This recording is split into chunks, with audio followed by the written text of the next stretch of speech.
आज राष्ट्रीय बाल हक्क संरक्षण आयोग स्थापना दिवस है। राष्ट्रीय बाल अधिकार संरक्षण आयोग की स्थापना 5 मार्च 2007 में हुई थी। यह संसद के एक अधिनियम बालक अधिकार संरक्षण आयोग अधिनियम 2005 के अंतर्गत मार्च 2007 में की गई थी। इसकी स्थापना राष्ट्रीय बाल अधिकार संरक्षण आयोग अधिनियम 2005 के तहत बच्चों को दिए गए अधिकारों जैसे समानता, 6 से 14 साल की उम्र तक के बच्चों को मुफ्त और अनिवार्य शिक्षा, बाल मजदूरी पर रोक आदि की निगरानी के लिए हुई थी। इसमें बालक को 0 से 18 वर्ष के आयु वर्ग में शामिल व्यक्ति के रूप में परिभाषित किया गया है।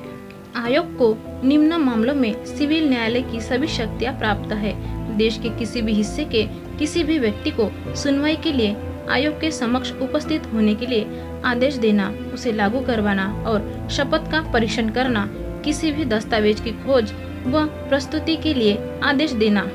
हलफनामा पर साक्ष्य प्राप्त करना, किसी भी अदालत के कार्यालय से सार्वजनिक रिकॉर्ड या उसकी प्रति प्राप्त करना, दस्तावेज के गवाह की जांच के लिए आयोग का गठन करना। आयोग अधिकारों पर आधारित संघर्ष की परिकल्पना करता है, राष्ट्रीय नीतियों और कार्यक्रमों में प्रवाहित होता है, जिसके साथ राज्य, जिला और खंड स्तरों पर परिभाषित प्रतिक्रियाएं भी शामिल है, जिसमें प्रत्येक क्षेत्र की विशिष्टताओं के प्रकाश में प्रत्येक बालक तक पहुंच बनाने के उद्देश्य से इसमें समुदाय तथा कुटुंबों तक गहरी पैठ बनाने का आशय रखा गया है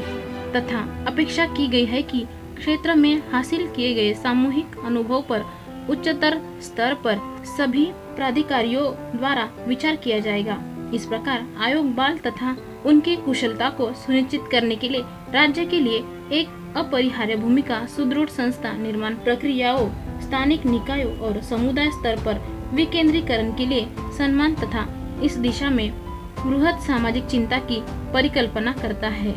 केंद्रीय सरकार अधिनियम के अंतर्गत निर्दिष्ट किए गए कृत्यों का निष्पादन करने के लिए एक निकाय का गठन करेगी, जिसे राष्ट्रीय बाल अधिकार संरक्षण आयोग के नाम से जाना जाएगा।